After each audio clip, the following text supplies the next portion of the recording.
Hello everyone, Michael O'Brien here, and today we're going to talk about how to learn magic.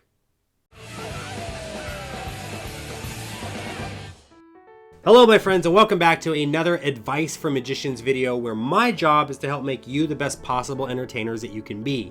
Now, you may or may not be new into magic, and you might be telling yourself, this is really cool, I want to learn more, but I don't really know what to do. Like, how does one learn magic? Now, for the purposes of this video, I'm not talking about the dark arts, I'm not talking about voodoo or witchcraft or putting hexes on your enemies or any of that stuff. I'm talking about learning tricks like sleight of hand or illusions, things like this, right? So in this video, I'm going to talk about how you can actually learn magic, make it easy for you, some resources for you and all that good stuff. We're going to do all that in this video right after these announcements. If you have not already done so, please make sure to click that subscribe button and don't forget to ring the bell. That way you know every time I upload a new video.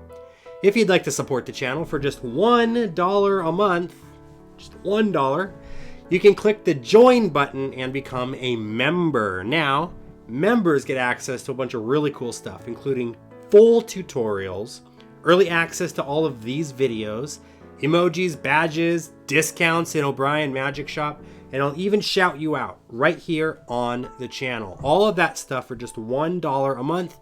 So click the join button and become a Mob Squad member today. I'd like to thank all of my members, all my subscribers, and everyone at home that continues to watch my videos. It's because of you that I am able to keep this channel going. So from the bottom of my heart, thank you so much for all that you guys do for me. All right.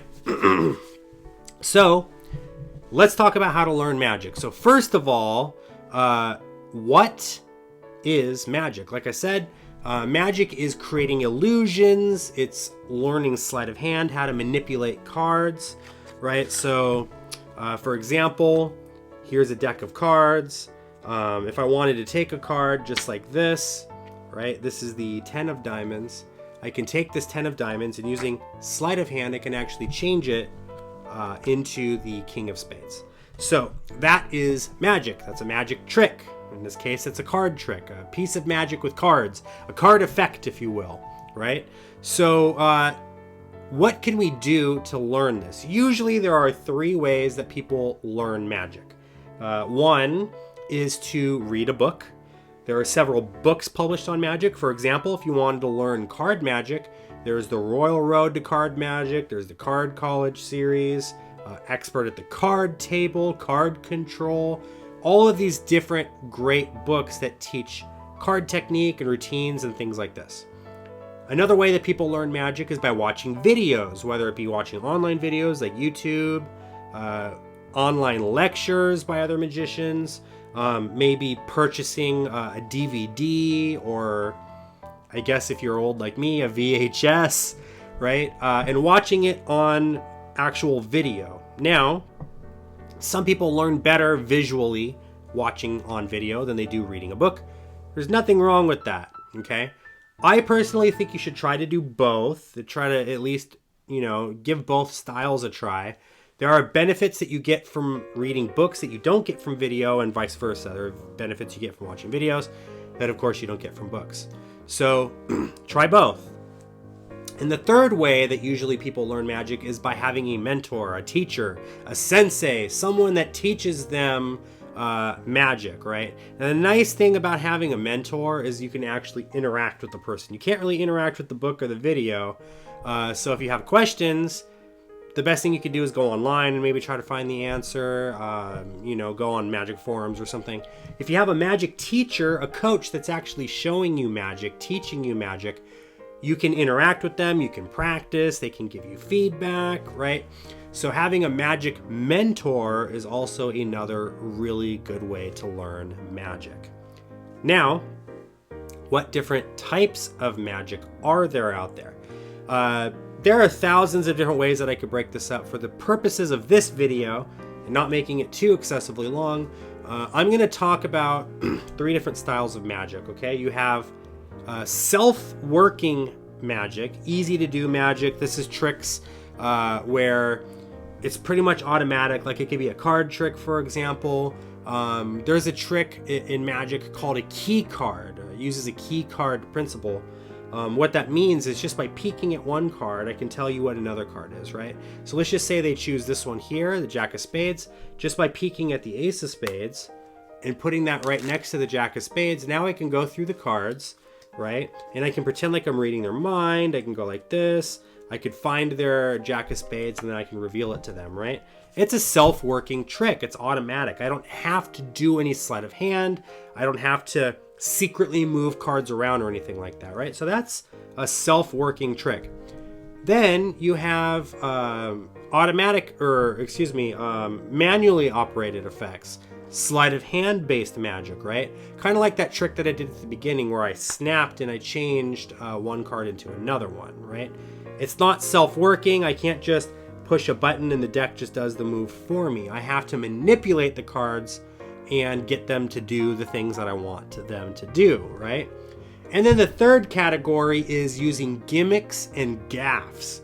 Now, gimmicks or gaffs, when we're referring to card magic specifically, are essentially props that are special that help you to do the magic, right? Sometimes the prop does 100% of the magic for you, and other times the prop assists you in doing the magic to make it more visual. So for example, I do a whole series right here on my channel called Gaff Decks 101, where I talk about some of the coolest gaff deck of cards on the market. There's a gaff deck called the Svengali deck, where essentially you have them choose any card. Let's just say they choose this one right here, right? It's lost back into the deck, and you don't have to do anything. You just snap your fingers, and then the card comes up to the top, and that is 100% automatic. You don't have to do anything. The deck does the work for you. There's another deck where you take a card, you put it back in the deck, you give it a shake, and their card rises right out of the deck. It's called the rising card deck, right? And it's done automatically. It's a special gimmick that allows you to do that.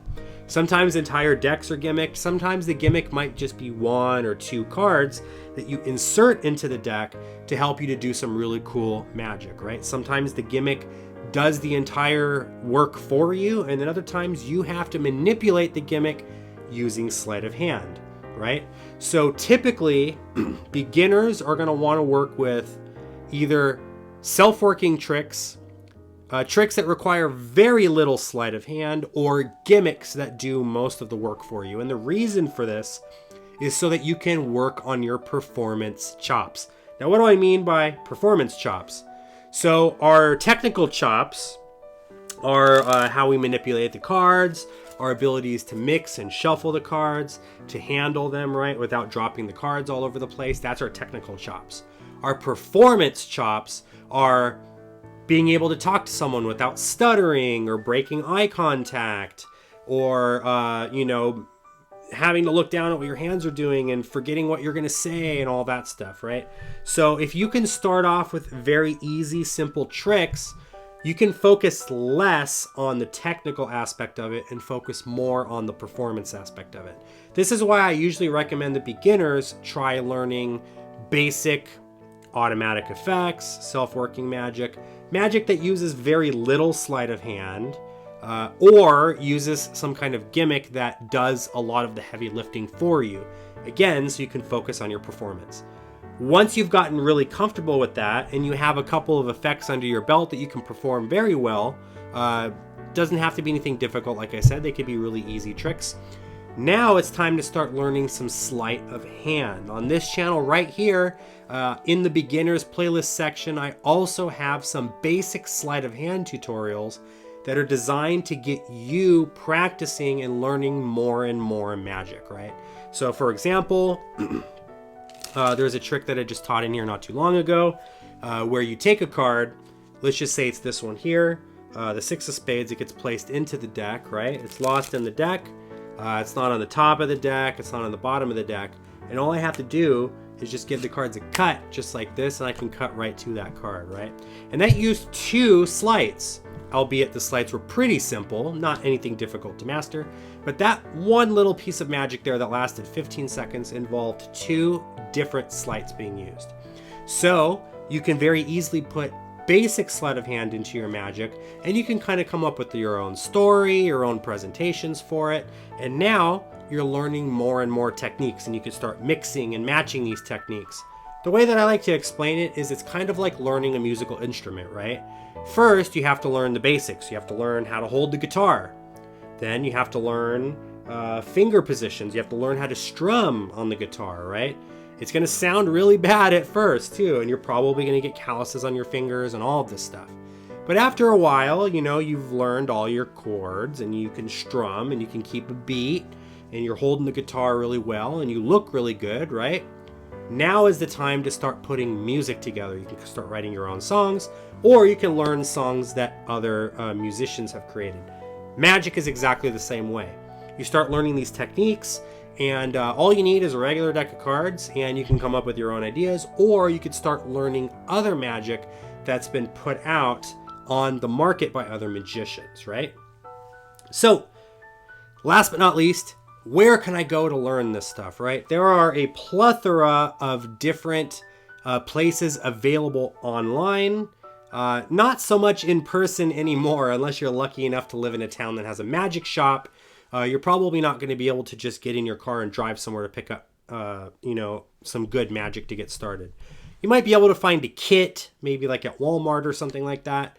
But what you're going to want to do is you're going to want to go online and you're just going to want to search online magic shop. There are several online magic shops that I personally like to frequent, like Penguin Magic, for example, Illusionist, Theory 11. I'm going to leave these links in the description below for you guys in case you forget, right?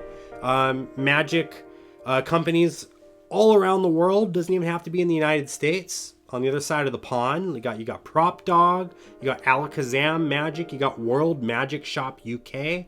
There's a bunch of really cool online magic shops. You can go and it's like an online catalog. You can look through and they show video performances so that you know what it is that you're gonna buy before you buy it. They send it to you, or sometimes you can download the content and then you can start learning right away. So there are a lot of really cool ways to learn magic. I hope you found this video very helpful. And I would really love to hear from you guys. What is your favorite way to learn magic?